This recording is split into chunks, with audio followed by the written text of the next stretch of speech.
akhirnya ketemu lagi nih di Dev kelas 3 pada malam hari ini. Pertama-tama mari kita panjatkan rasa syukur kepada Tuhan Yang Maha Esa karena atas izinnya kita semua bisa hadir dalam keadaan sehat hari ini. Nah, sebelum kita masuk ke materinya, aku mau cek ombak dulu deh di kolom chat. Coba ketik nih angka 1 sampai 10. Seberapa sering dalam sebulan terakhir nih teman-teman ngerasa gemes atau gregetan banget pas lagi koordinasi sama divisi lain. Yang satunya itu damai kayak di pantai, yang 10-nya tuh hampir tiap hari pengen duel. Coba ketik nih angkanya. Tolong ramein dong di kolom chat. Nih. Boleh, boleh, boleh. Ada yang 6. Wih, oh masih satu. Wih, masih damai ya, Kak ya. Damai sentosa nih, Kak Hafiz. Kak Mara 6 nih. Wih, 7.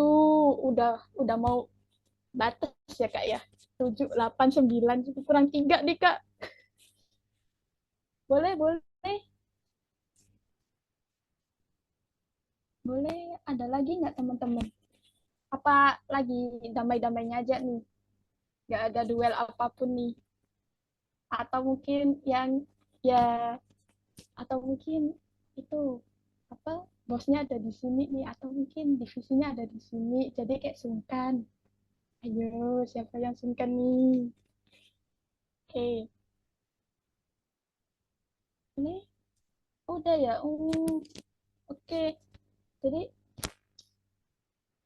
seberapa sering nih? Tadi ada yang bilang 6, ada yang bilang 1, ada yang bilang 7.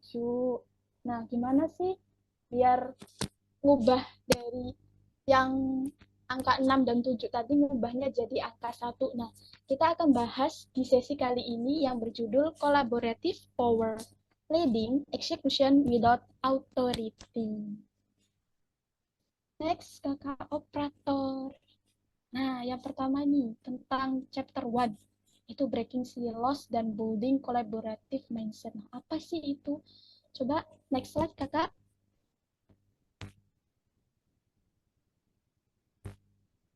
Oke, kita refleksi sebentar ya teman-teman. Apa sih? Apakah kita pernah merasa atau mendengar nih kalimat yang penting pekerjaan di divisi saya selesai, urusan divisi lain mah bukan urusan saya. Atau mungkin kita pernah merasakan nih, kayak kita itu butuh data penting nih di divisi lain atau departemen lain. Namun prosesnya itu terasa lambat dan tertutup. Awas nih tanda-tanda biasanya. Breaking silos, teman-teman. Apa ya breaking silos itu? Coba next, kakak operator.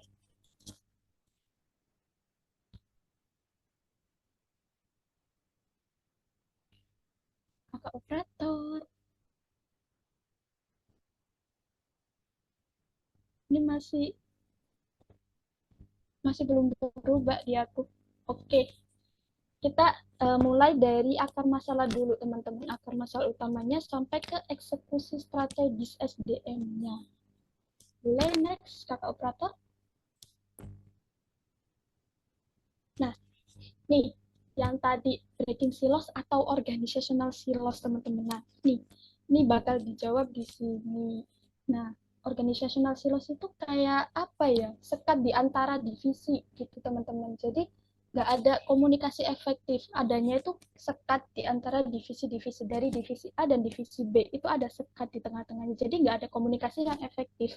Nah, gejala nyata yang di lapangan itu, yang pertama nih, munculnya mentalitas yang penting pekerjaan di divisi saya selesai kayak yang tadi nih. Terus yang kedua itu penimbunan data.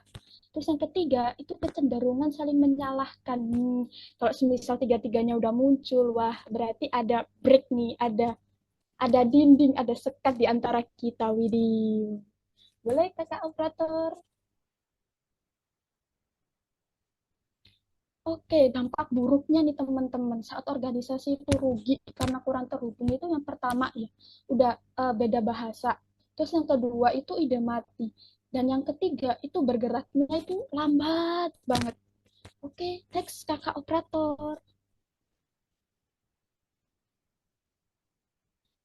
Nah, gimana sih cara mengubahnya teman-teman? Jadi teman-teman coba bayangin deh, kalau kita Kalau kita itu lagi ngadain satu event besar nih, terus bayangkan aja nih ya, divisi humas itu cuma mikir, tugas saya kan cuma bikin poster yang estetik dan dapat postingan sesuai jadwal. Pokoknya tugas saya selesai. Terus tapi mereka nggak peduli nih atau nggak koordinasi sama divisi acara tentang detail rundown. Akhirnya humas mempublikasikan jam acara yang salah atau bikin ekspektasi penonton beda jauh sama konsep yang disiapin tim acara di lapangan. Kira-kira kalau pesertanya kecewa dan komplain nih, yang kena imbasnya siapa, ayo? Panitia secara keseluruhan kan pastinya.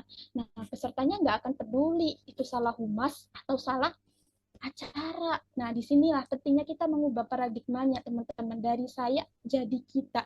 Jadi jangan cuma mikir kayak KPI indikator individu saya udah beres nih.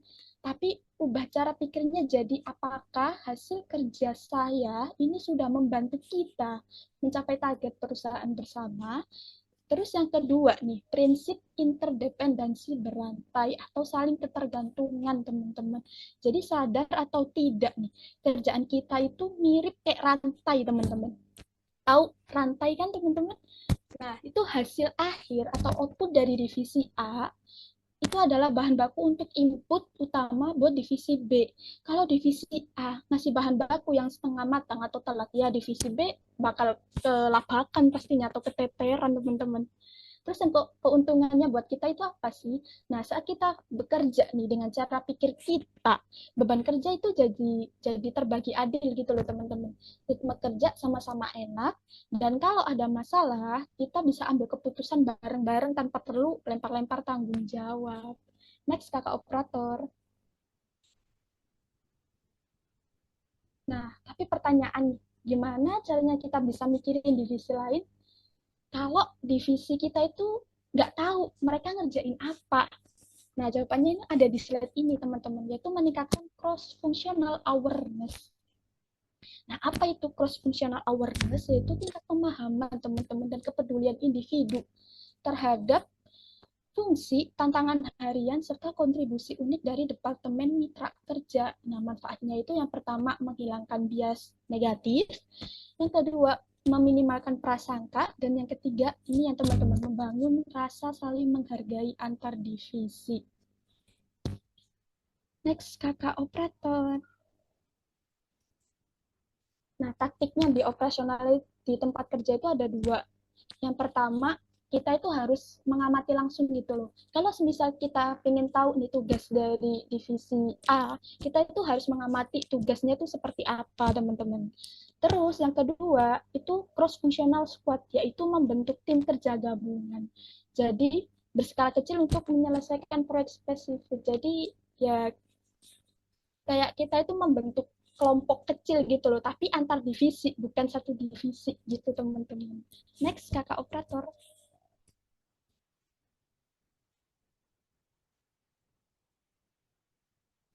Nah, terus gimana sih cara kita itu untuk komunikasi, apalagi antar divisi? Kan pasti kan apa ya, tugas-tugasnya kan beda-beda ya, bahasa-bahasanya juga beda. Nah, kita pakai STDF, teman-teman, yaitu apa?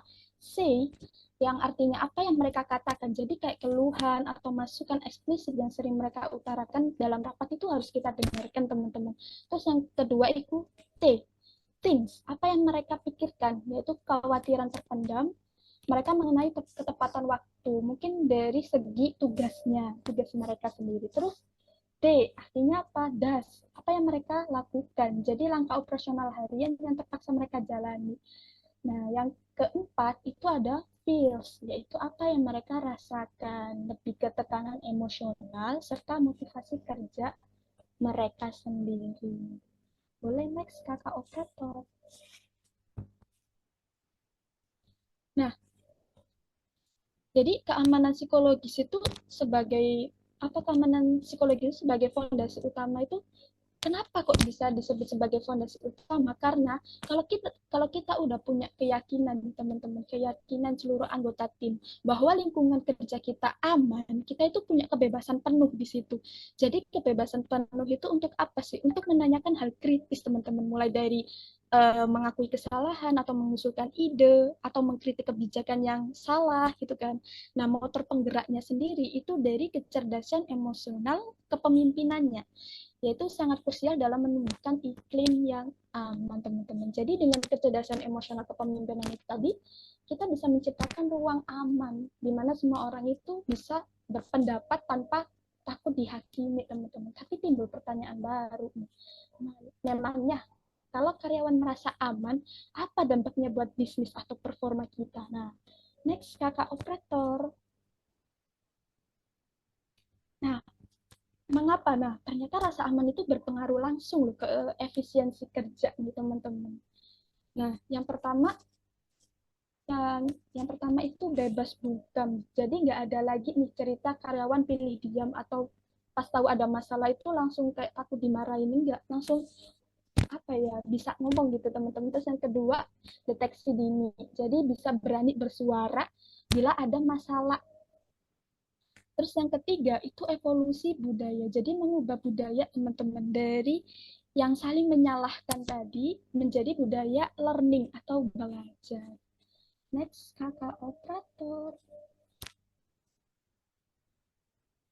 Nah, langkah aksi nyatanya nih, yang pertama itu harus komunikasi nih yang pertama.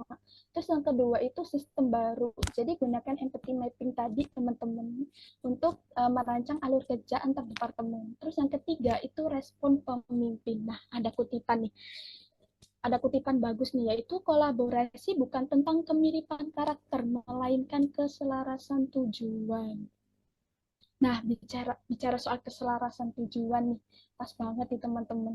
Kita akan untuk mengantarkan kita masuk ke chapter 2. Apa itu chapter 2-nya? Nah, next kakak operator.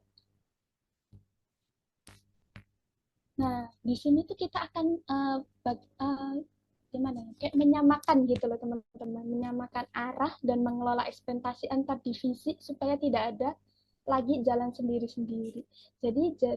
Jadi setelah kita membuka dinding, nah membuka dinding sekat nih, kita itu harus punya namanya menyamakan arah dulu teman-teman. Next kakak operator. Oke, nah ini tadi yang pertama, di bab pertama tadi kan bagaimana cara meruntuhkan silos ya teman-teman. Terus kita punya refleksi sebentar, apakah target kerja yang kita miliki saat ini sudah benar-benar sejalan dengan mereka atau antar divisi kita nih, atau jangan-jangan kita sudah berempati tapi arah gerak dan tujuan akhir kita masih berbeda. Aduh gimana ini? Next kakak operator, boleh solusinya gimana? Nah, ini solusinya teman-teman, yaitu konsep penyelarasan tujuan. Jadi penyelarasan tujuan itu seperti kayak proses menyamakan pemahaman gitu loh teman-teman, mengenai tujuan yang ingin dicapai serta peran, tanggung jawab dan harapan setiap anggota tim. Nah, proses ini tuh juga bertujuan untuk menciptakan koordinasi, terus mengurangi miskomunikasi atau kesalahpahaman dan mendorong kerjasama yang efektif teman-teman. Next kakak operator.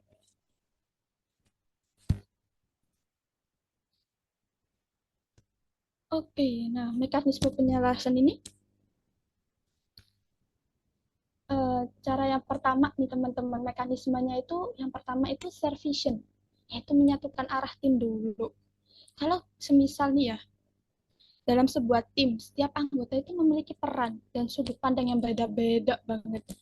Dalam setiap anggotanya pasti kan beda-beda ya teman-teman. Nah, dalam hal itu kan jika tidak ada arah yang disepakati kan kita bergeraknya pasti bergerak sendiri-sendiri dong, bergerak dengan ya keinginan masing-masing. Nah, oleh karena itu tim membutuhkan yaitu share vision. Apa itu share vision? Yaitu visi masa depan yang dibangun dan dipahami bersama sehingga anggota organisasi memiliki arah teman-teman. Next, kakak operator. Nah, bagaimana sih caranya untuk bisa menyelaraskan visi nih? Yang pertama itu libatkan anggota dalam proses perumusannya. Terus yang kedua itu terjemahkan visi besar jadi bahasa yang cukup kayak bahasa sehari-hari gitu loh teman-teman, bukan bahasa yang belibet. Terus yang ketiga itu gunakan forum rutin, misal kayak rapat pengurus atau evaluasi program gitu teman-teman. Terus yang keempat itu pastikan ketua atau koordinator secara konsisten mengaitkan keputusan kegiatan tadi dengan visi yang sudah disepakati gitu teman-teman. Next, kakak operator. Nah, yang kedua, mekanisme kedua. Jadi kan tadi udah menyelaraskan visi ya, teman-teman. Ya, yang kedua itu menyelaraskan tujuan individu dan organisasi. Nah, menggunakan goal alignment sendiri. Nah, goal alignment itu apa sih? Yaitu proses menyelaraskan tujuan ini tadi, teman-teman. Sehingga setiap anggota memahami arah kerja mereka. Nah, mindsetnya itu kayak bayangkan sebuah orkestra, teman-teman. Di mana setiap alat musik harus selaras dan memainkan partitur yang sama agar tercipta melodi yang indah. Gak mungkin kan kalau semisal ya musik yang satu partiturnya kayak gini. Jadi kan kayak pasti kan melodinya bakalan rusak gitu teman-teman. Nah, Wall alignment ini tuh berperan seperti partiturnya teman-teman yang memandu setiap elemen untuk mencapai harmoni dan kesuksesan bersama. Gitu. Jadi setiap orang dalam perusahaan itu bekerja sama menuju tujuan yang sama. Next, kakak operator. Oke, manfaat goal alignment sendiri itu yang pertama nih, meningkatkan fokus. Terus yang kedua, meningkatkan kolaborasi, teman-teman. Terus yang ketiga, itu meningkatkan akuntabilitas atau harga diri perusahaan, teman-teman. Terus yang keempat, meningkatkan motivasi dan semangat kerja. Terus yang kelima, itu mengoptimalkan penggunaan sumber daya. Next, kakak operator. Oke, mekanisme. Nah, ini mekanisme yang untuk penyelarasan tujuannya ya teman-teman. Jadi ada 4 teman-teman. Yang pertama itu cascading goals, yaitu tujuan besar organisasi itu tadi diturunkan secara berjenjang teman-teman. Dari mungkin divisi tingkatan atas, dari pimpinan, terus ke kelompok kerja hingga ke anggotanya teman-teman. Terus yang kedua itu cross check rutin. Jadi harus meninjau nih, apakah visi kita itu udah jalan secara satu ya secara satu arah gitu.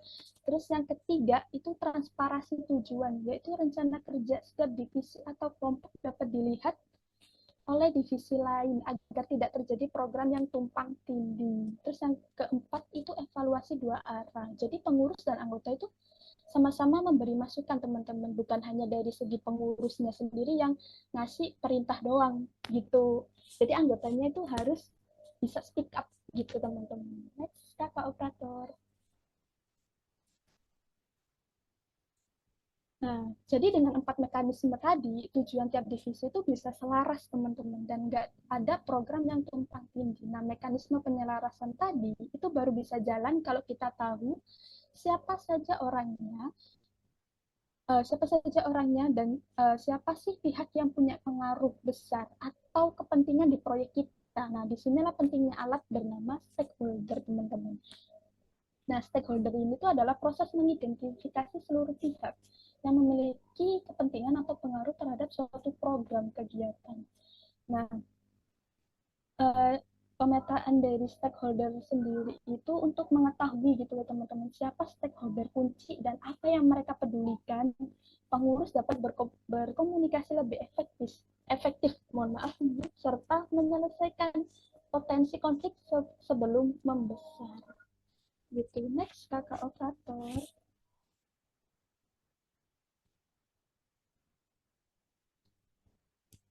Nah, teman-teman, tabel di layar ini adalah peta navigasi cara kita berkomunikasinya, teman-teman. Jadi, kesalahan terbanyak kita adalah perlakuan kita ke semua orang itu disamain. Jadi semua itu dikasih laporan tebel atau semua itu cuma dikasih tahu pas udah jadi. Jadi di sini tuh ada perumusannya teman-teman. Nah, kita pakai power interest group, yaitu alat analisis stakeholder yang mengelompokkan stakeholder berdasarkan tingkat power dan interest atau kepentingannya sendiri. Next, kakak operator. Nah, ini untuk kuadrannya sendiri ya teman-teman. Aku kasih contoh aja. Yang pertama itu kayak orang VVIP gitu loh teman-teman. Jadi pengaruhnya tinggi dan kepentingannya itu juga tinggi. Nah, ini tuh harus di manage closely atau wajib ajak diskusi rutin teman-teman karena keputusan ada di mereka. Kayak misalnya tokoh masyarakat sendiri gitu teman-teman. Terus yang kedua itu orang tua tapi nggak mau pusing. Jadi kayak pengaruh tinggi dan kepentingan rendah. Nah contohnya itu kayak tim legal dan finance gitu kan. Cukup keep satisfied atau kasih poin besarnya aja. Yang penting mereka tenang gitu teman-teman.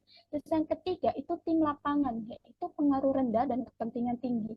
Ini perlu di keep informed aja sih teman-teman, yaitu selalu update berita terbaru ke mereka biar eksekusinya lancar. Terus yang keempat itu penonton, yaitu pengaruh rendah dan kepentingan rendah, yaitu cukup monitor dan beritahu kalau ada kabar gembira aja. Jadi sebelum kirim email atau ngechat orang, tanya dulu ke diri sendiri, dia masuk kuadran yang mana sih? Kayak gitu teman-teman. Next, kakak operator. Nah, jadi dengan memahami kuadran tadi, kita tahu cara memperlakukan tiap orang itu pasti beda-beda ya teman-teman. Nah, tapi memetakan orang aja belum cukup teman-teman. Pertanyaan selanjutnya nih, siapa sebenarnya yang bertanggung jawab ngerjain tugas A? Dan siapa yang urus tugas B? Biar nggak tumpang tindih gitu teman-teman. Nah, disinilah pentingnya role clarity atau kejelasan peran dan tanggung jawab. Nah, mengapa role clarity itu penting, teman-teman? Yang pertama itu mengurangi kebingungan dan konflik peran. Terus yang kedua itu mencegah tumpang tindih. Yang ketiga meningkatkan koordinasi. Yang keempat itu membantu anggota memahami kontribusinya. Analoginya itu seperti ya, divisi humas ini bertanggung jawab atas publikasi acara, teman-teman. Sedangkan divisi acara itu jalannya kegiatan. Jadi jelas gitu loh perannya. Ini membantu setiap divisi bekerja sesuai tanggung jawab tanpa saling mengambil alih tugas. Next, kakak operator. Nah, teman-teman, biar nggak saling lempar tanggung jawab, solusinya itu kita harus pakai tabel RACI ini, matriks RACI ini. Di organisasi atau di komunitas. Nah, biar gampang ingatnya itu bayangin 4 huruf teman-teman. RACI. Yaitu yang pertama R, yaitu responsible. Ini tuh kayak lebih kayak tukang ngerjain gitu loh teman-teman yang sibuk banting tulang, nyusun file atau bikin konten. Terus yang kedua itu accountable, yaitu pemilik proyeknya, yaitu orang yang pasang badan untuk keputusan akhir. Nah, terus yang ketiga itu C, konsultannya. Ini pakarnya teman-teman. Kita datangi dia sebelum kerja buat minta saran atau pendapat. Terus yang keempat itu informant, yaitu penerima laporan. Cukup kita kasih tahu setelah tugas beres atau kirim update berkala. Nah, jadi pas mulai proyek jangan bilang tolong kerjain ya. Tapi jelasin siapa R-nya, siapa A-nya, siapa C-nya, dan siapa I-nya. Udah, beres. Itu teman-teman. Next. Nah, jadi Raj itu bikin semua orang itu tahu persis perannya masing-masing. Tapi peran jelas aja, nggak cukup kalau bayangan hasilnya beda-beda. Nah, teman-teman tahu nggak kenapa kita sering kayak ngerasa, oke, okay. Nah, gimana cara mengelola ekspektasi manajemen itu tadi teman-teman? Jadi kan pasti dalam bayangan itu kan hasilnya pasti ada yang beda-beda ya di divisi A atau divisi B bayangannya. Nah, prinsip praktisnya itu yang pertama komunikasikan ruang lingkup teman-teman. Terus yang kedua hindari over promising. Terus yang ketiga itu buka kanal komunikasi 2 arah. Terus yang keempat lakukan update progress. Dan yang kelima itu kumpulkan umpan balik. Next kakak operator. Nah, di sini ada sesi kuis bentar nih teman-teman. Nah, boleh mungkin uh, ini sesi kuisnya cepet-cepetan ya teman-teman. Nah, itu yang pertama itu apa arti singkat dari istilah silos atau ego sektoral dalam tim. Nah, ini kan ada jawaban A, B, C ini teman-teman. Boleh teman-teman pilih salah satu. Terus yang kedua itu kalau divisi lagi beda pendapat soal proyek, hal paling penting yang harus diingat bersama apa? Ayo, tadi udah dijelasin kan. Terus yang ketiga, mengapa kita perlu paham kesulitan divisi lain sebelum minta bantuan? Ayo, ada yang tahu nggak? Boleh mungkin di kolom chat teman-teman.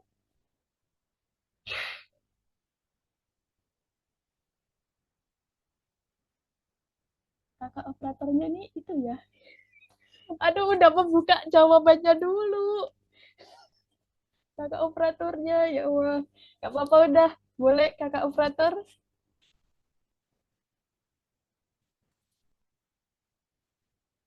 Udah membuka jawabannya, guys. Aduh.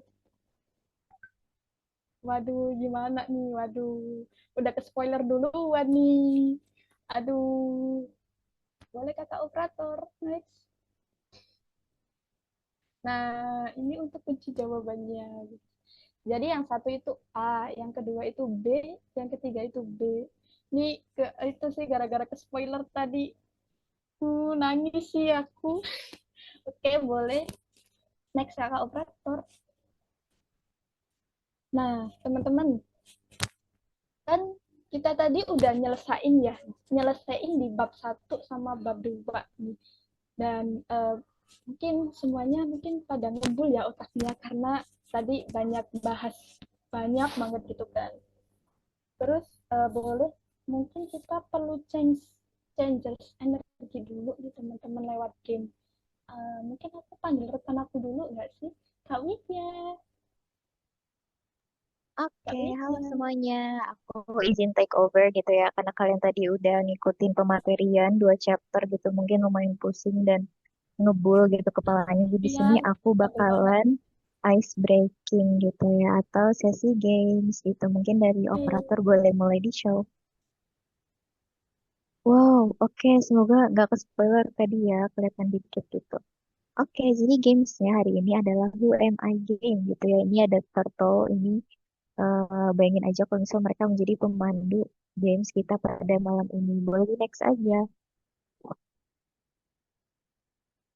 Nah, jadi ada instruksi dari gamenya gitu. Nah, setiap ronde itu bakalan ditampilin satu potongan wajah artis gitu. Misalkan dari mata, hidung, bibir, alis, atau bagian tubuh lainnya. Terus juga habis itu peserta memiliki waktu maksimal 10 detik buat nebak gitu ya. Nama artis itu siapa. Nah, jawabannya itu bisa dengan cara raise hand. Terus habis itu kalian jawab secara langsung atau enggak menulis dari chat juga boleh. Nah, nanti setelah waktunya habis itu, nanti aku bakal nampilin foto utuh beserta jawaban yang benar. Nah, rules-nya itu adalah nggak boleh pakai Google atau bantuan dari AI gitu ya guys, atau bantuan dari orang lain. Jadi pure dari tebakan kalian aja gitu. Nah, jawabannya itu harus menyebutkan nama artisnya, nama panggung atau nama asli yang umum dikenali. Nah, satu peserta itu hanya boleh memberikan satu jawaban setiap dari rondenya gitu. Jadi jangan ada yang pelin-pelan gitu ya guys. Jawabannya satu aja. Gitu. Oke, boleh di next aja. Langsung kita mulai.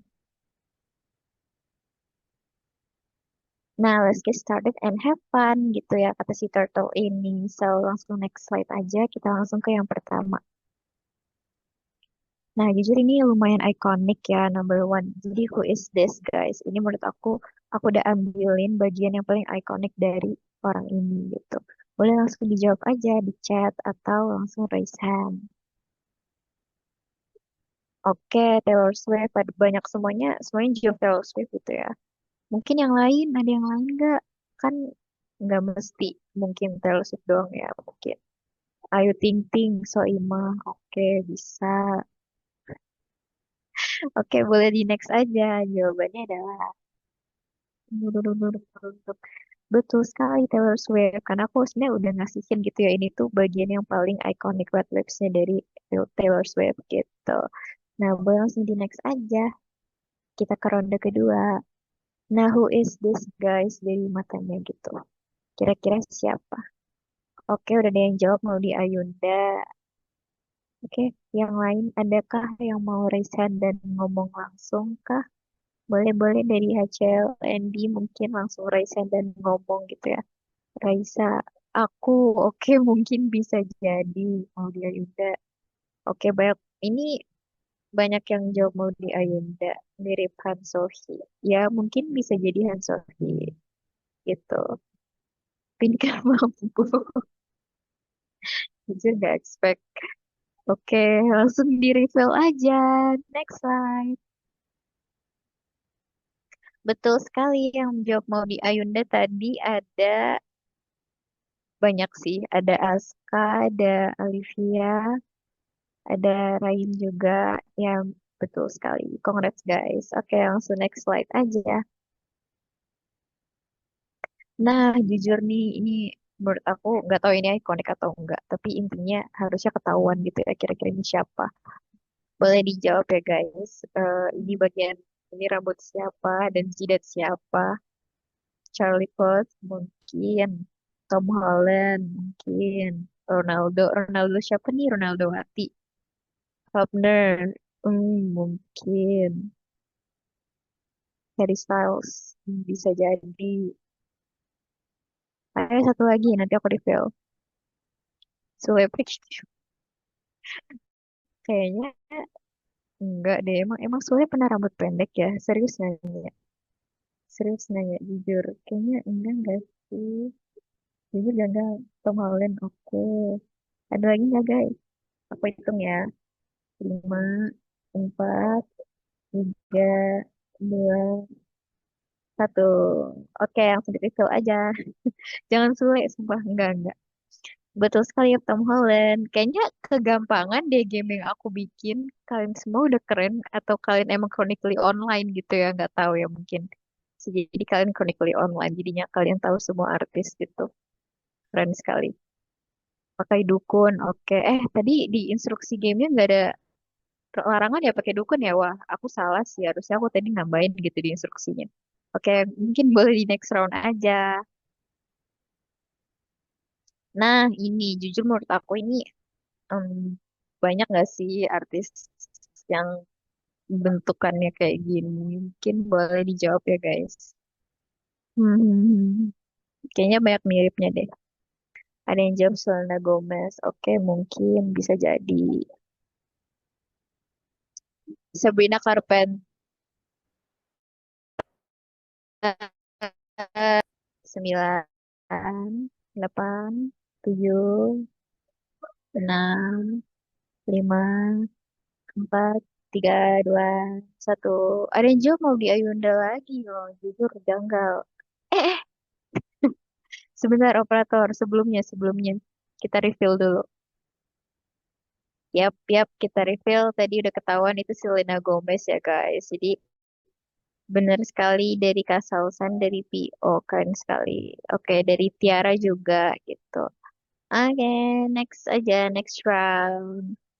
Kalian pada jago banget deh. Kalian chronically online ya. Ini juga kayaknya gampang deh. Siapa nih guys? Coba sebut. Who is this? Who is this?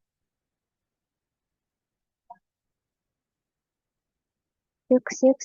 Ini menurut aku gampang sih dari matanya kayak ikonik dan gampang dikenal gitu.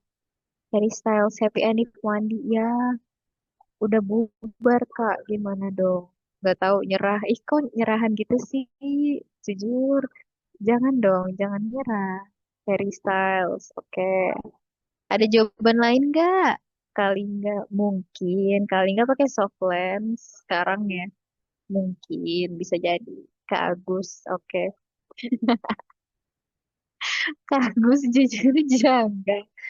Mungkin pakai soft lens ya, hairstyle kembaranku. Oke, sorry guys, kalau misalnya kedengeran agak berisik. Sorry. Oke, langsung di reveal aja.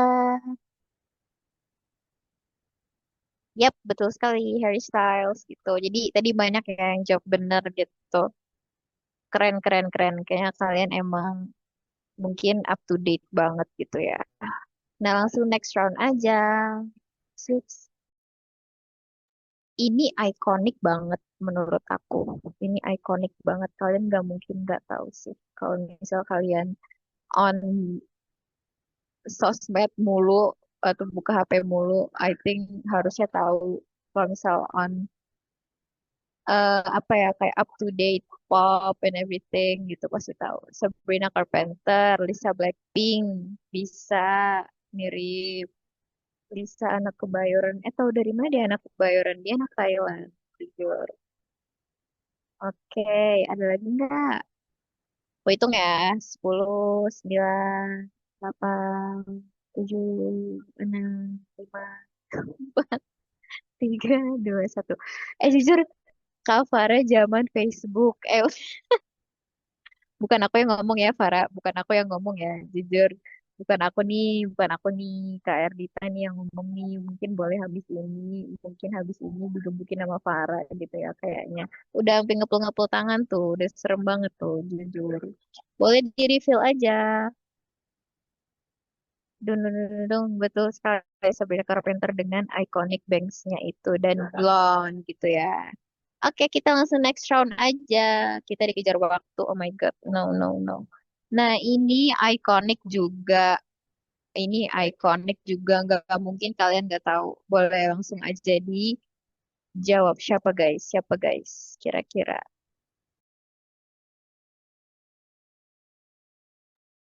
Olivia. Oke, Olivia siapa nih? Kan banyak tuh yang namanya Olivia. Olivia Rodrigo mungkin bisa jadi Mbak Drop Dead. Oke, mungkin bisa jadi itu Olivia Rodrigo ya. Oke. Ada lagi nggak yang mau jawab? X, X, X, X, X, X, X, X, X. Aku hitung ya. 5, 4, 3, 2, 1. My pacar, jujur. Oke, oke. Kita refill aja. Next slide. Betul sekali, Olivia Rodrigo. Tadi benar ya, berarti Kak Salsan sama Kak Elisa. Begitu. Yang My pacar ini nggak tahu yang aku ngaku nih. Nah, kita langsung next slide aja, guys. Nah, ini dia, jujur. Menurut kalian siapa nih? Menurut kalian siapa nih? Kalau bisa kalian jeli harusnya tahu ya ini siapa gitu. Ayo, ayo ditebak mulai dari sekarang, tebak sekarang. Di chat, ayo. Kalingga. Masa sih Kalingga? Kalingga. Masa sih? Ini dari tadi kan artis ya. Terus tiba-tiba ya aku sih nggak bilang Kalingga bukan artis ya. Ya mungkin dia artis kita nggak tahu. Cuma tenar ya. Mungkin ya makanya kalian jawab Kalingga gitu. Tenar, tenar. Artisnya BSC bisa. Lah, iya benar serius nggak sih? Serius. Ah, kita tidak tahu. Makanya kita reveal sekarang. Yuk, yuk, yuk, yuk, yuk, yuk, yuk, yuk, yuk. Reveal, reveal, reveal, reveal. Kaling, benar sekali. Langsung bibirnya khas banget. Oh, lucu banget. Berarti kayak udah recognize banget gitu ya. Kayak feature ya Kalingga. Lucu banget, jujur. Gokil, gokil. Semuanya bener loh, jujur keren banget. Udah recognize, padahal kayak dari senyumannya Kalingga doang kalian udah ngerti itu siapa. Imut, sangat BSC. Sangat BSC guys. Kalian udah certified BSC. Keren banget, keren banget. Buset, ganteng bener. Oke. Jujur setuju, jujur setuju, jujur setuju. Kucingku sampai meleleh. Serem gak sih meleleh gimana? Dia wax kah? Serem banget jalan kayak gitu ya. Kasihan kucingnya. Oke, kita langsung next slide aja. Games done gitu. Jadi dari aku ice breakingnya udah, dari gamesnya juga udah. Jadi semoga kalian lumayan terhibur gitu ya dari sesi games tadi gitu. Jadi kita bakalan balik ke materi. Seperti itu aku izin. Bye bye. Thank you semuanya yang udah berpartisipasi dari game. Thank you.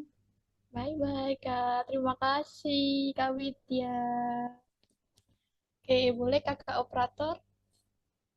Nah, teman-teman, tadi kan kita udah bahas nih yang di chapter pertama kan tentang benteng. Terus yang kedua, cara menyelaraskannya. Nah, ekspektasi kan udah kita atur nih perannya sudah dibagi gitu kan. Tapi gimana kalau di tengah jalan tiba-tiba ada bentrok kepentingan antar divisi. Nah, tenang, jawabannya ada di chapter 3 nih teman-teman, yaitu managing conflict dan competing interest. Sorry. Jadi itu untuk mengajari jurus mengelola konflik jadi solusi yang produktif teman-teman. Next kata operator.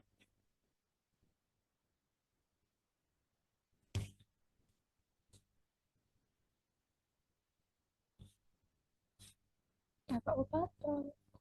Operator sorry. Hmm. Oke, okay.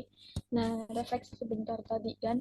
Nah kalau semisal nih kalau udah racinya itu udah dibagi secara jelas, terus ekspektasi telah diselaraskan. Mengapa gesekan atau benturan kepentingan di lapangan terkadang tetap tidak bisa dihindari? Nah ini saat eksekusi dimulai teman-teman. Next, kakak operator boleh? Nah, nanti kita akan mempelajari nih dari pengenalan definisinya sampai ke penerapan implementasinya. Kakak operator.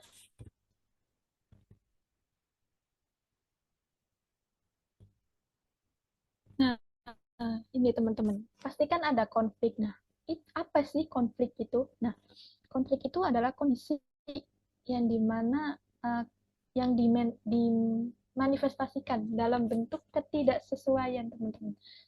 Seperti kayak pertentangan atau hambatan di antara sasarannya.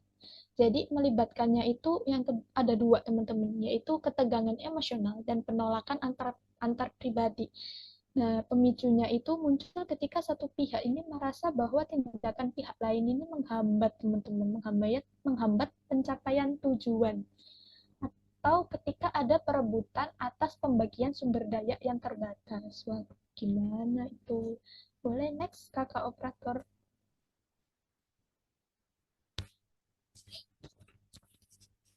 Kakak operator.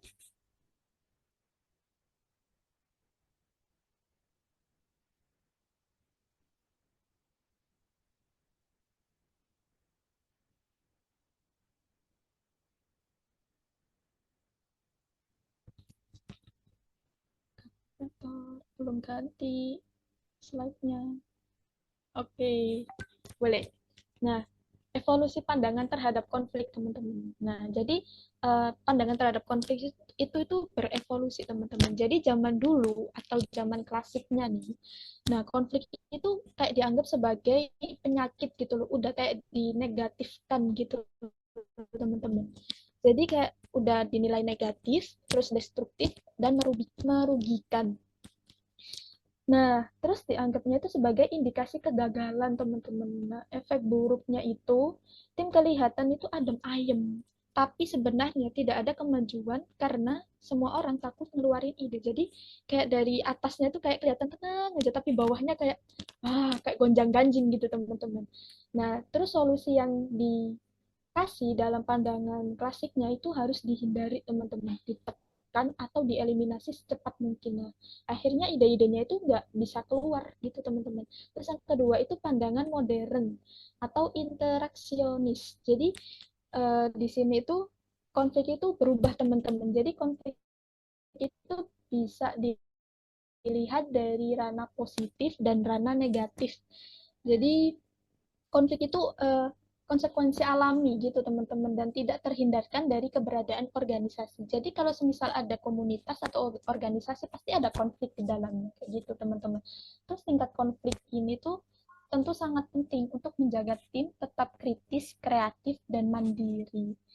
Nah, solusi yang diberikan pada pandangan modern itu harus dikelola secara fungsional agar menjadi katalis inovasi dan mencegah stagnansi. Boleh kakak operator? Next. Nah, tingkatan konflik itu ada 5, teman-teman. Yang pertama itu konflik intrapersonal, yaitu konflik dari dirinya, dalam dirinya sendiri, dalam diri seseorang itu, teman-teman. Terus yang kedua itu konflik interpersonal. Jadi ini udah gesekan antar individu. Jadi satu individu ke individu yang lainnya gitu, teman-teman. Terus yang ketiga itu konflik intragrup. Jadi ini perselisihan antar divisi gitu loh, kayak satu divisi, satu kelompok gitu, teman-teman. Next, kakak operator. Terus yang keempat itu konflik intergroup, yaitu eh, yang terjadi pada antar departemen atau antar divisi gitu, teman-teman. Terus yang kelima itu konflik struktural, yaitu pertentangan horizontal atau vertikal yang berakar dari rancangan desain hierarki. Jadi dari pimpinan pusat ke divisinya gitu, teman-teman. Next, kakak operator. Nah, sumber konflik organisasi itu ada 4, teman-teman. Yang pertama itu resource competition, yaitu perebutan alokasi anggaran atau fasilitas kerja. Terus yang kedua itu faktor komunikasi. Jadi terjadinya distorsi pesan atau mungkin miskom gitu, teman-teman, dari penyampaian instruksinya tadi. Terus yang ketiga itu faktor struktur organisasi. yaitu spesialisasi kerja yang kaku tadi, terus tumpang tindih dan pembagian wewenangnya itu secara umum. Jadi lebih nggak terlalu struktur gitu teman-teman. Terus yang keempat itu faktor variabel personal. Jadi mungkin dari karakteristik individunya, dari mungkin sistem nilai atau value-nya, atau latar belakang sosial dan gaya kognitifnya sendiri. Next, kakak operator. Nah, tahapan dinamika konflik itu ada 3, teman-teman. Yang pertama itu kondisi pendahulu atau laten. Nah, ini tuh konfliknya itu belum disadari, teman-teman. Seperti adanya mungkin restrukturisasi organisasi atau kebijakan baru. Terus yang kedua ini baru langsung disadari. Jadi yang pertama itu belum disadari, yang kedua itu disadari. Yang akhirnya pihak-pihak terkait itu mulai mengenalinya. Terus yang ketiga itu konflik yang udah dirasakan. Jadi ketegangan itu mulai merembet karena afektif, menciptakan rasa tidak percaya. Jadi yang udah disadari terus dirasakan itu, jadi mulai ada ketegangan akhirnya dan memicu konflik. Next, kakak operator. Nah, ini dampak positif dari konfliknya ya teman-teman. Jadi dampak positif dari pandangan yang modern tadi. Nah, itu ada 4. Yang pertama, memacu kreativitas dan inovasi, teman-teman. Mungkin aja perdebatan itu ngasih ide atau ngasih penyelesaian masalah. Terus yang kedua, itu mempererat kohesivitas kelompok. Terus yang ketiga, itu meningkatkan kualitas keputusan, teman-teman. Dan yang keempat, itu mendorong evaluasi diri. Jadi kayak menjadi alarm gitu, teman-teman. Boleh, next, kakak operator. Terus dampak negatif konfliknya itu yang pertama itu degradasi psikologis, teman-teman. Jadi bisa memicu stres kerja kronis atau kecemasan atau ketidakpuasan kerja. Terus yang kedua, penurunan kinerja kolektif. Dan yang ketiga itu destruksi komunikasi. Jadi ada pertentangan gitu, ada hambatan dalam komunikasinya. Dan yang keempat itu kerugian finansial dan SDM. Jadi udah nggak optimal lagi nih teman-teman uh, untuk finansial dan SDM-nya sendiri gitu. Next, kakak operator.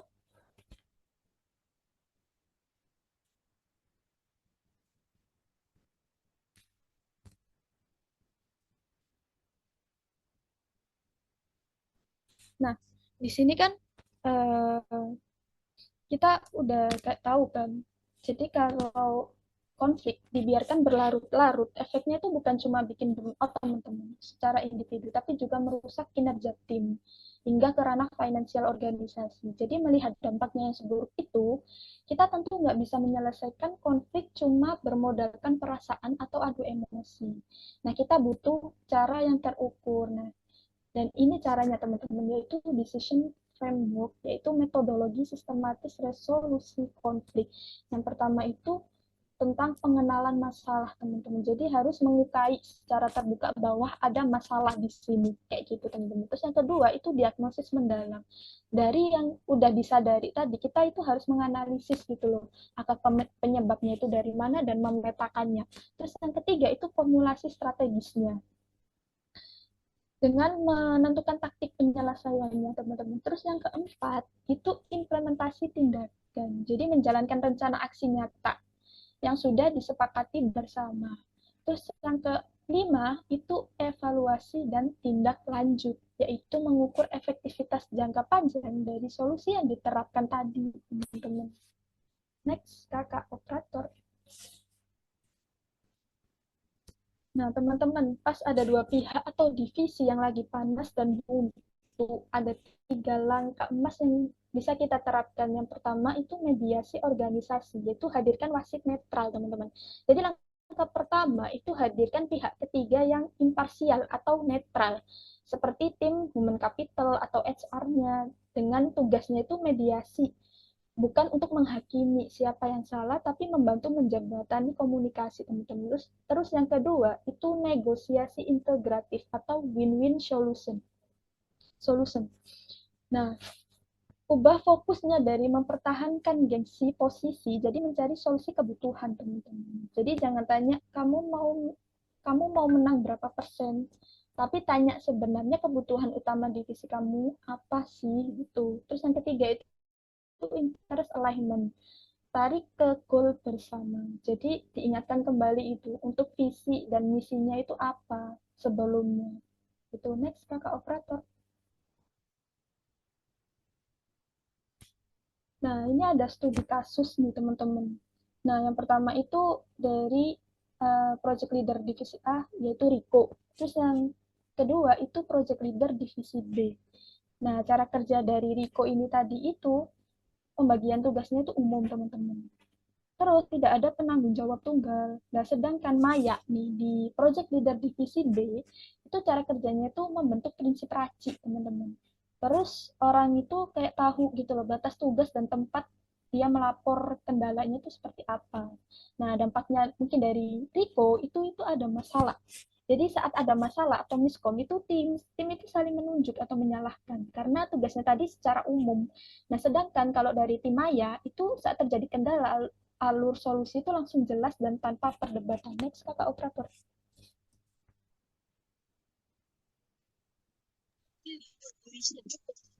Nah, pertanyaan studi kasusnya ini pasti udah kelihatan ya teman-teman. Terus menurut teman-teman itu proyek milik siapa yang paling sering mengalami miskom? Terus yang kedua, itu menurut teman-teman siapa yang berhasil menerapkan kejelasan peran?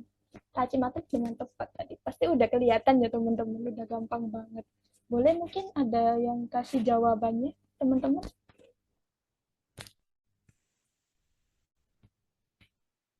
Menurut kalian itu siapa yang miskom, terus yang siapa yang udah menerapkan kejelasan peran tadi melalui studi kasus pertanyaan yang pertama tadi tentang Riko dan Maya. Oke, boleh mungkin kakak operator udah kelihatan sih sebenarnya jawabannya. Nah, ini jawabannya yang pertama itu Riko, terus yang kedua itu Maya. Karena Maya udah nerapinnya, sedangkan Riko ini tadi masih tugasnya itu masih umum, teman-teman. Next, kakak operator. Nah, di bab 3 kita itu sudah belajar cara menyelesaikan konflik dan menyelaraskan kepentingan. Nah, setelah konflik beres dan semua orang sudah satu suara, pertanyaan besarnya lagi, bagaimana cara kita memengaruhi tim, teman-teman, mengeksekusi rencana tersebut dan menjaga agar kolaborasi ini tuh bertahan lama atau sustainable. Nah, di chapter 4 ini kita akan menjelaskan atau membedahnya di chapter ini, teman-teman, yaitu dengan influence, execution, and sustainable collaboration. Next, kakak operator. Nah, ini tadi yang setelah konflik berhasil diselesaikan dengan solusi win-win, bagaimana cara kita memastikan kesepakatan tersebut dieksekusi secara konsisten, teman-teman. Nah, ini akan dijawab di chapter ini. Next, kakak operator. Nah, membedah konsepnya. Nah, di lingkungan organisasi atau perusahaan itu teman-teman, pasti ada orang yang notabene itu bisa memengaruhi orang lain, influence, terus mengeksekusi rencana dan menjadi hasil nyata, execution, dan sustainable, yaitu membangun kolaborasi yang berkelanjutan, teman-teman. Nah, ketiga aspek ini tuh saling berkaitan dalam menciptakan tim yang adaptif, produktif, dan mampu mencapai tujuan bersama secara efektif, teman-teman. Nah, kita bedah dulu ya satu-satu dari pilar influence. Nah, next kakak operator.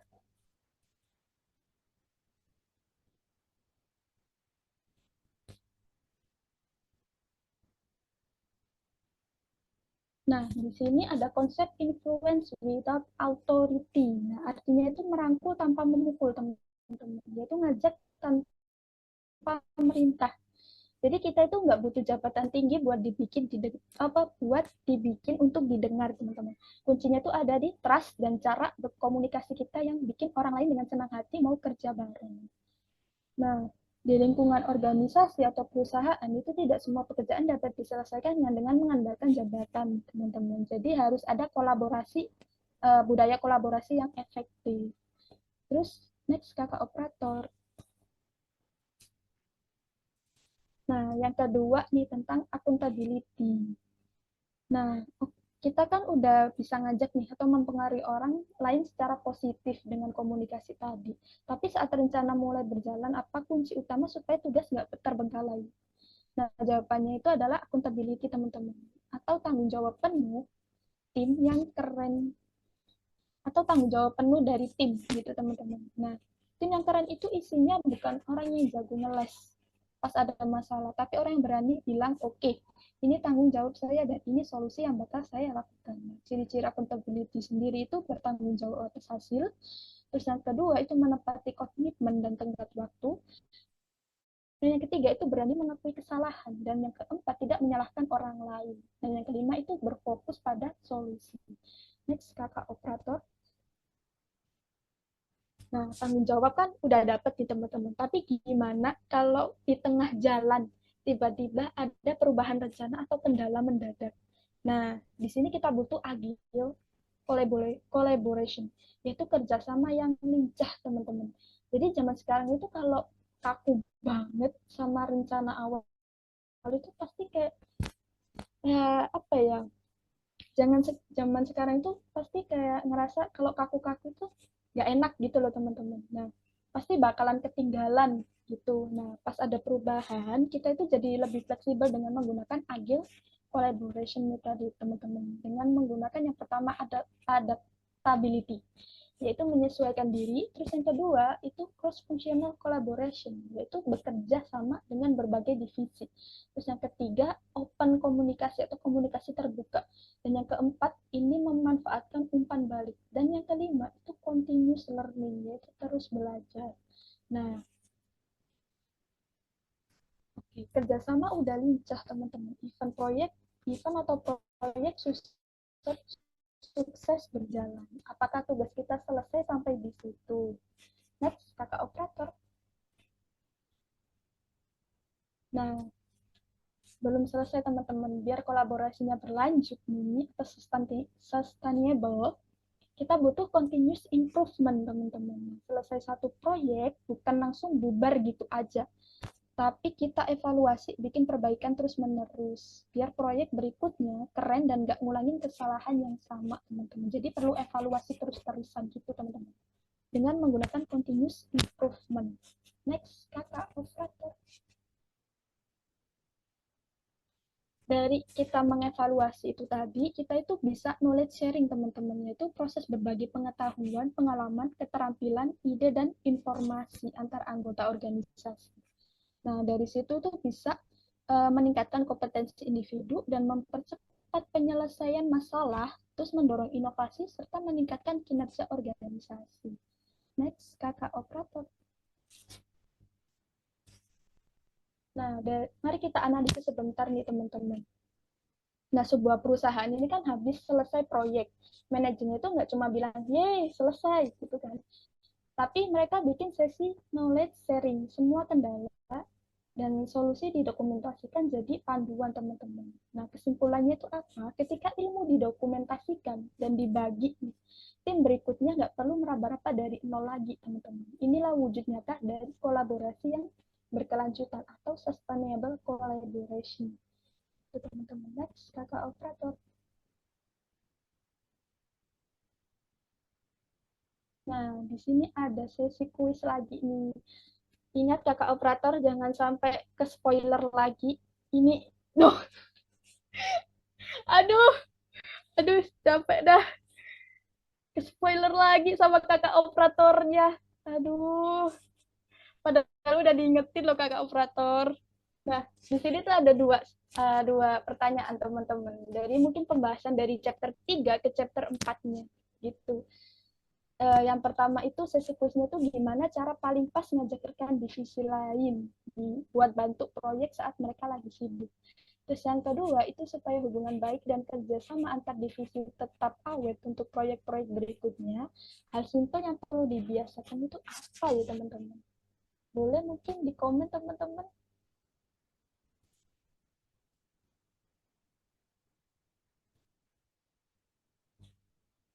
Oke, ya ada nih. Ini pada tidur apa gimana? Apa masih stay di laptop kan teman-teman? Hai. Kita udah ngantuk sih teman-teman. Oke, boleh wes next kakak operator untuk jawabannya. Nah, ini jawabannya untuk kuis tadi, 2 kuis tadi teman-teman, yang 1B, yang 2A. Next kakak operator. Oke, udah habis teman-teman untuk sesi kali ini. Terima kasih banyak teman-teman semua yang sudah berpartisipasi aktif nih teman-teman. Nah, sebelum kita benar-benar mengakhiri nih teman-teman, ada 2 hal penting nih. Yang pertama, jangan lupa absen. Terus yang kedua, di kolom chat itu, mana ya, rekan saya ini akan membagikan kuis teman-teman, sama kuis itu untuk absensi. Iya, kuis dan absensi teman-teman, maaf. Nah, kuis dan absensi. Terus yang terakhir ini akan ada sesi dokumentasi. Boleh untuk linknya? Kakak di mana? Oke, ini udah dikirim sama temen aku nih, guys. Untuk kuisnya. Jangan lupa diisi ya, teman-teman. Aku kasih waktu berapa menit ya? 10 atau 15? Boleh kasih reaksinya, teman-teman, kan di kamera. Oke, masih stay Kak Anissa. Oke, oke, oke Kak Elisa. Oke Kak Ais. Aduh, kupikir aku aja nih yang jelasin di itu, maksudnya yang ada di kamera yang hadir.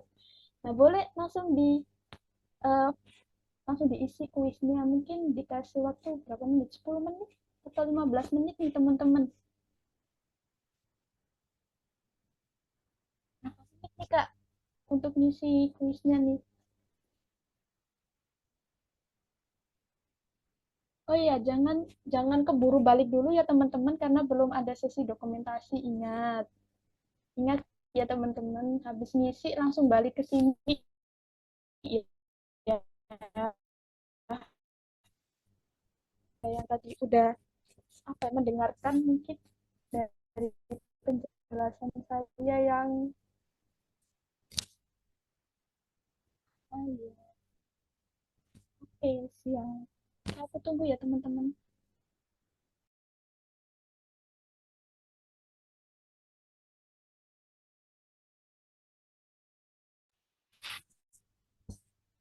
Iya, aku tunggu sampai pukul 8.22 ya teman-teman. Lebih 22 menit. Oke, terima kasih.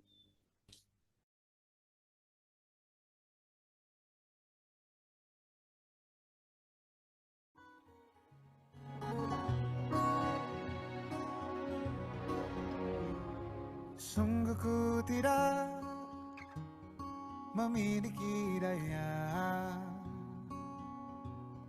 di depan harummu, sungguh terkunci kata yang tertata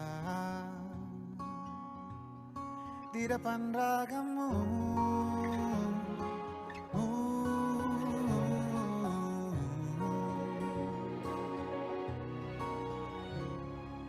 Bila kau lihat ku tanpa sengaja, beginikah surga, bayangkan bila kau ajakku bicara. Ini semua bukan salahmu, punya magis perekat yang sekuat itu. Dari lahir sudah begitu. Maafkan, aku jatuh suka.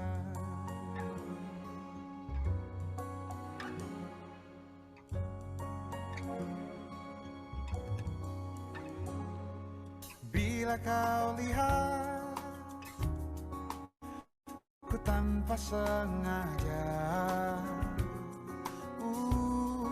beginikah surga, bayangkan bila kau ajakku bicara. Ini semua bukan salahmu, punya magis perekat yang sekuat itu. Dari langit sudah sudah begitu. Maafkan, aku jatuh suka.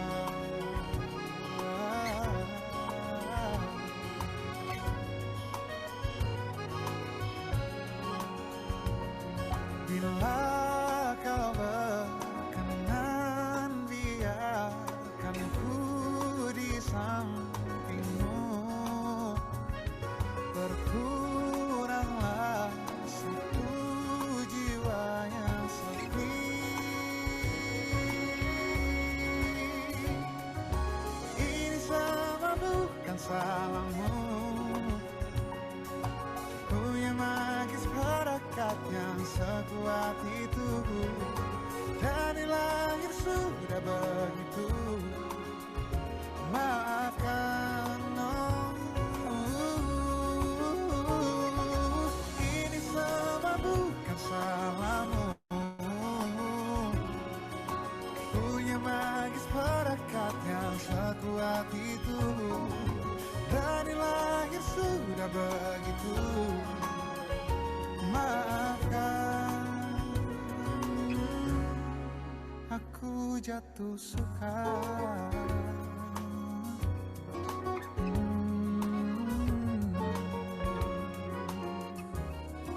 Aku jatuh suka.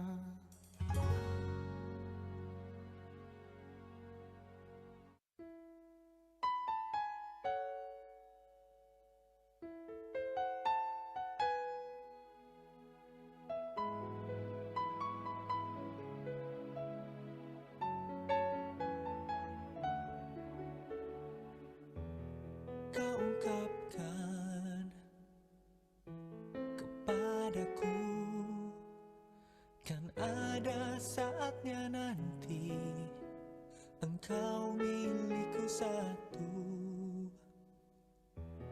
Ku menunggu dalam bimbang, adakah sungguhnya aku kasih yang kau inginkan? Biar aku yang pergi, bila tak juga pasti. Adakah selama ini aku cinta sendiri? Biar aku menepi, bukan lelah menanti. Namun apalah artinya cinta pada bayangan? Pedih aku rasakan kenyataannya, cinta tak harus selalu. Oke teman-teman, kita akan mengadakan sesi foto bersama ya sebagai kenang-kenangan di Dev Class hari ini. Boleh banget untuk teman-teman yang tidak ada kendala sinyal atau jaringan nih, mulai menyalakan kameranya. Boleh?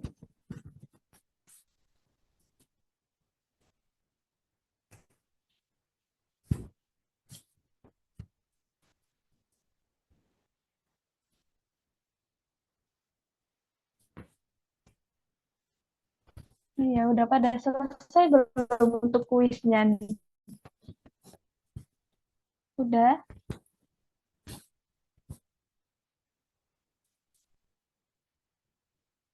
Oke, boleh mungkin sambil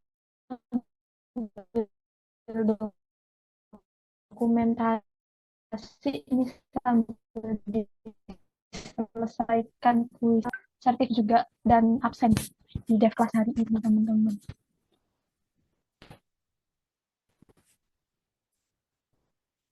Udah Kak, oke. Oke, siap Kak Aul. Ada lagi nggak yang udah nih? Boleh komen-komen nih. Oke. Dikasih apa? Dikasih pahala Kak? Nggak bohongan Kak, dikasih sertif nanti Kak. Tenang aja Kak Noval, dikasih sertif kok, kebagian nanti.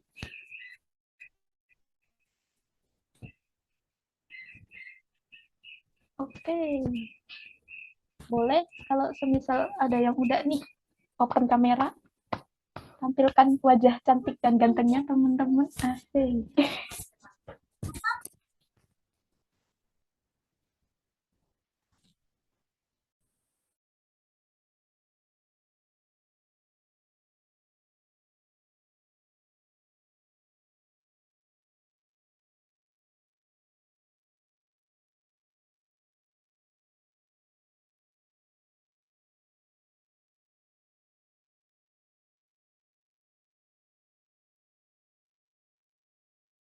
Yang belum settle on cam nih bisa reaction dong di itu apa emojinya. Ada yang terima kasih. Aduh, aduh, aduh, aduh. Aduh, disepam nih sama Kak Anissa. Oh, bukan sama Kak Alivia. Aduh, sampai salah nyebut nih. Aduh, aduh, aduh, aduh. Aduh, sama Kak dia juga nih. Terima kasih. Boleh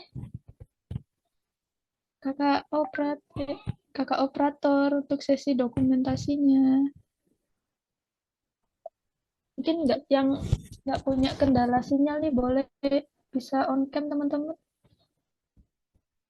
Kakak operator.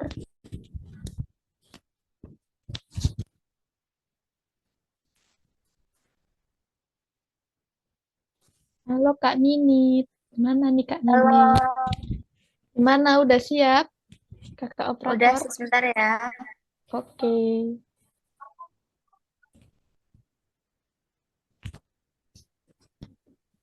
Boleh Kak kasih instruksi? Satu, Oke, dua, tiga. untuk slide pertama,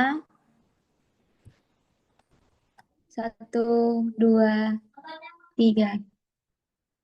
Oke, udah. Sudah nih Kakak operator. Udah, sebentar, bentar. Load. Next, untuk slide selanjutnya,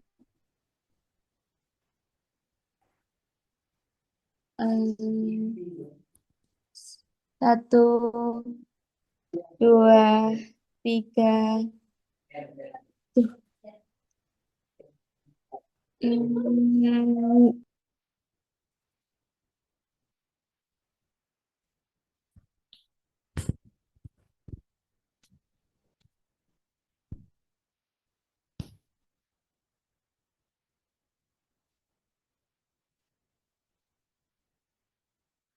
Gimana Kakak operator?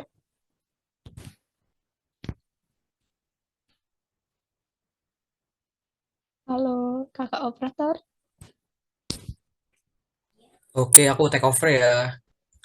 Untuk Oke. slide kedua, hitungan mundur ya. 3, 2, 1. Oke, udah untuk yang slide kedua. Oke, terima kasih Kak Putra. Nah, dengan berakhirnya sesi dokumentasi tadi nih, maka berakhirlah pula rangkaian acara Dev Class kita pada hari ini. Hore, kasih reaksinya dong. Terima kasih kepada seluruh peserta yang sudah meluangkan waktu dan energi positifnya. Saya mewakili seluruh tim panitia nih dan speaker yang bertugas mohon maaf apabila terdapat kekurangan selama berjalannya acara. Tetap semangat, jaga kesehatannya teman-teman. Dan sampai jumpa di sesi Dev Class berikutnya. Selamat malam. Dadah.